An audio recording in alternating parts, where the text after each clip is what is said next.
এইভাবে পনির বানালে এর স্বাদ রেস্টুরেন্টের স্বাদকেও হার মানিয়ে দেবে।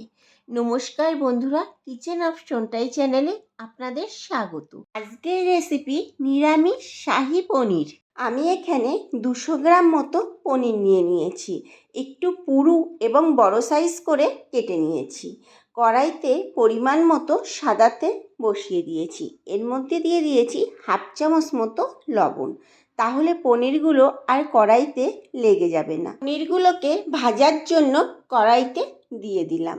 এক পিঠ ভাজা হয়ে গেলে পনিরগুলোকে উল্টে দেব। এইভাবে হালকা একটু লাল করে ভেজে তুলে নিচ্ছি। ওই তেলের মধ্যেই গোটা জিরে, শুকনো লঙ্কা এবং একটু গোটা গরম মশলা ফোড়ন দিয়ে কয়েক সেকেন্ড একটু ভেজে নেব। এর মধ্যে দিয়ে দেব 1 চামচ জিরের গুঁড়ো, 1 চামচ ধনের গুঁড়ো, 1 চামচ লাল লঙ্কার গুঁড়ো এবং 1 চামচ হলুদ গুঁড়ো। সামান্য একটু জল দিয়ে ভালোভাবে কষিয়ে নিচ্ছি। এইদিকে চলুন একটা মশলা তৈরি করে নিই। 1 ইঞ্চি মতো আদা, 2 চামচ পোস্ত, হাফ চামচ মতো চালমগজ, 10 থেকে 12টা কাজু বাদাম এবং 7 থেকে 8টা নিয়ে নেব কিশমিশ, আর সবশেষে দিয়ে দেব 3টে কাঁচা লঙ্কা। এখন মশলাটা পেস্ট করে নিয়েছি। এইদিকে আমার কড়াইয়ের মশলাটার থেকে ভালো মতোই তেল ছেড়ে গেছে। এর মধ্যে দিয়ে দেব পেস্ট করে রাখা মশলাটা, আর সামান্য একটু জল দিয়ে ভালোভাবে কষিয়ে নেব। যখন এরকম ফুটে উঠবে এর মধ্যে দিয়ে দেব 1 চামচ মতো লবণ আর হাফ চামচ চিনি। আবারও সব কিছু ভালোভাবে মিশিয়ে নিচ্ছি। এর মধ্যে দিয়ে দিচ্ছি 2 চামচ মতো টমেটো সস। আপনারা চাইলে এখানে পাকা টমেটো কুচিও ব্যবহার করতে পারেন। এখন সসটাকে সব মশলার সাথে একটু ভালোভাবে মিশিয়ে নিচ্ছি। গ্যাসের ফ্লেমটাকে লোতে রেখে আমি কড়াইটাকে ঢেকে দিচ্ছি 2 থেকে 3 মিনিটের জন্য। 2 থেকে 3 মিনিট পর ফিরে এসে এর মধ্যে দিয়ে দেব 3 চামচ মতো ফ্যাটানো টক দই।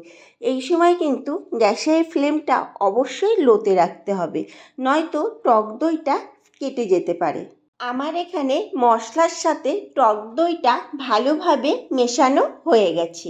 যখন মশলাটা এরকম ফুটে উঠবে তখন ভেজে রাখা পনিরগুলো মশলার মধ্যে দিয়ে দেব এবং পনিরগুলোর সাথে মশলাটা ভালোভাবে মিশিয়ে নেব।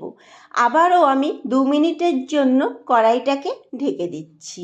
2 মিনিট পর ফিরে আসলাম। এই রান্নাটা কড়াইটা ঢেকে একদম লো ফ্লেমে করলে পনিরটা ভীষণ সফট হয় এবং মশলাটাও ভালোভাবে কষা হয়ে যায়। দেখুন মশলার কালারটা কি সুন্দর এসছে। এর মধ্যে দিয়ে দেব সামান্য পরিমাণ একটু জল। এখন সব কিছু ভালোভাবে নাড়িয়ে নেব। এই সময় গ্যাসের ফ্লেমটাকে হাইতে করে দিয়ে আবারও আমি কড়াইটাকে ঢেকে দিচ্ছি 2 থেকে 3 মিনিটের জন্য।